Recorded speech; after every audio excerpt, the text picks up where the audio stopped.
Hello everyone, this is Defense Politics Asia, Kyiv Front. So, the you might have seen, if you are following the war closely, you might have seen this very massive explosion in the middle of the night near Kiev, and I'm here to tell you what it is. It's actually the Russians striking this position, this fuel depot or storage facility at the Kalinivka, just southwest of Kiev.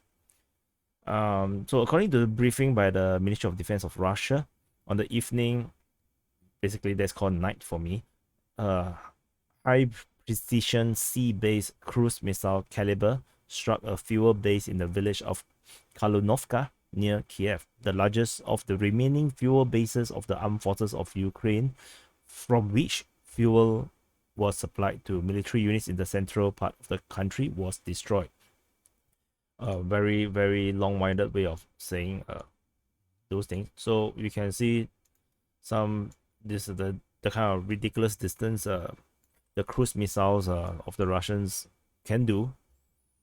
So sometimes I do feel that they are still holding back by a lot. So this they made it the point to say that this is the largest of the remaining fuel bases. And to take until this long to actually hit this fuel depot or storage facility can mean a few things. In my opinion, one thing is the Russians has kind of gave up trying to capture this area, the southern part or southwestern part of Kiev, because they could have used it for themselves, but they decided to just destroy it. And we are now in day 30. This is such an obvious target, right? It's something that is rather fragile. All oil depots and storage are very fragile, and they could have hit it much earlier. So to hit it now could means that the Russians are no longer interested to take these positions, and I'm going to assume that they're going to hold this entire line probably for the rest of the war, unless Kiev collapse on its own, and then the Russians are able to just roll in. So that could be the case. Or the Russians are, as I thought they are doing, they are fighting a war of attrition now. So they want to dry out the Ukrainians, and because in this battle of attrition, uh, the idea is not to move, so you don't use fuel, and then you can just force the Ukrainians to just run all over the place and waste all their uh, valuable petrol and gas and fuel, something that the Ukrainians are struggling to import now.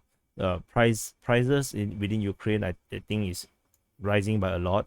For the Russians, and of course this applies to the rest of the world, right? Except for Russia.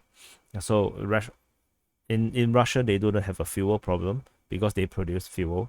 So striking this kind of target means that the entire central area is going to uh, have fuel issue now, for petrol issue or gas issue, or depending on which part of the world you come from, and this would escalate to the Eastern Front, where they will be even more unlikely to have petrol of supply of petrol or resupply of petrol, and the situation is looking rather bad if you ask me. Anything from this side on have is had all been largely destroyed by the Russians, or anything that is of value like fuel, storage, ammunition, military base.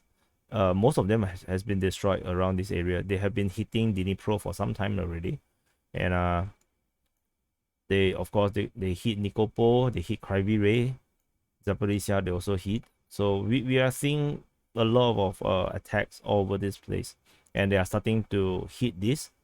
Maybe it may have something to do with the alleged counteroffensive.